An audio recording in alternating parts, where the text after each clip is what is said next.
The Patriots at the Raiders. Kickoff Sunday, October 15th at 4:05 p.m. Eastern, with an over-under of 41.5. Game Overview by Mike Johnson. These teams rank 30th and 32nd in the NFL in scoring through 5 weeks. Familiarity between coaching staffs make this a bit more of a chess match than the average NFL game, with layers to how these teams will approach it on both sides of the ball. New England injuries on the defensive side of the ball give Las Vegas the opportunity to have their best offensive game of the season. The Raiders have a promising schedule coming up and could vault themselves into the AFC playoff picture over the next 5 weeks. Mac Jones and Bill Belichick both have come under fire in recent weeks due to embarrassing defeats at the hands of the Cowboys and Saints. Another ugly performance against 2 former Patriots, Raiders head coach Josh McDaniels and quarterback Jimmy Garoppolo, could be a tipping point. How New England will try to win. It's really hard to adequately explain how awful the Patriots' offense has been recently. They looked absolutely dreadful against both the Cowboys and Saints in the last 2 weeks. Their running game has no identity, they put no fear in their opponents down the field, and their quick game through the air is predictable and uninspiring. Their receivers do not do a good job of creating separation. Jones has shown no ability to make on-time and accurate throws with anticipation, and their offensive line ranks 29th in the PFF pass blocking grade. They might be able to get away with some of those things if they had personnel who were capable of making plays after the catch, but no one in their receiving corps is built in such a way.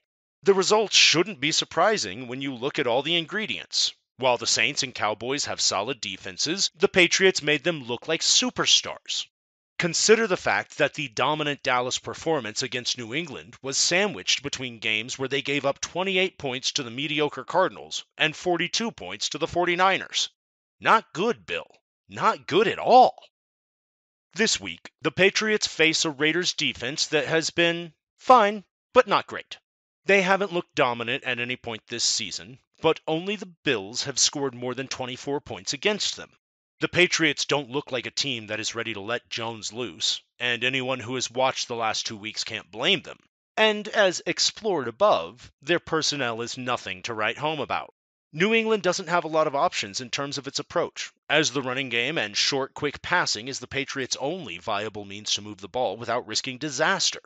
They will almost certainly enter with a conservative approach against a team that has not scored 20 points yet this season, and their hope for winning this game will rely on Belichick winning the chess match against McDaniels. How Las Vegas will try to win. The Raiders have some serious talent among their skill players, but their talent is not particularly explosive. No one will argue with how good Davante Adams or Josh Jacobs are, and Jacoby Myers is one of the more underrated wide receivers in the game. That being said, Jacobs is a bell cow back who does most of his damage through volume and versatility. Adams dominates in the red zone and is an extremely tough cover in the short to intermediate areas of the field, but he doesn't make plays deep down the field at the rate many of the top receivers in the league do. Myers is a similar receiver to Adams who can win with his technical acumen, physicality, and dynamic route tree. Once again, however, Myers has never been a dynamic downfield threat. The Raiders are an interesting case study in how talent doesn't always equal production if you don't have the ability to score from anywhere on the field.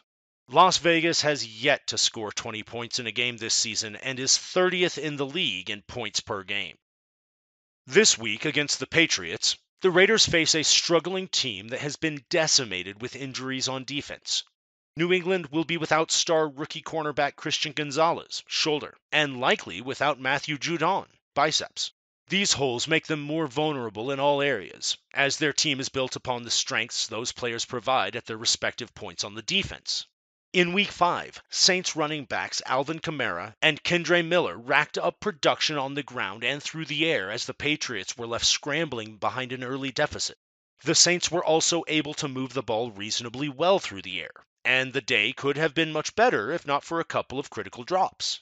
The Patriots play man coverage at one of the top rates in the league, but losing Gonzalez changes their dynamic and puts Adams and Myers in favorable situations.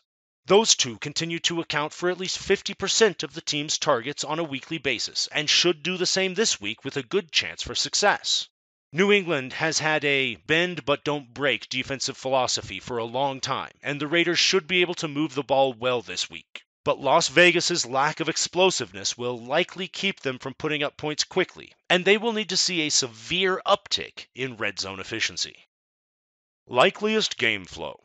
This game features two of the league's three lowest scoring offenses, and both teams have enough familiarity with the other's scheme and approach to set up a potential low-scoring slugfest.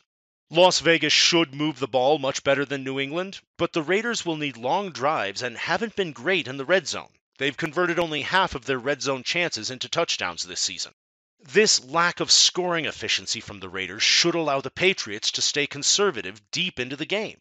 Both teams average less than one takeaway per game, which makes it less likely that the offenses make mistakes that lead to short fields to spark the scoring.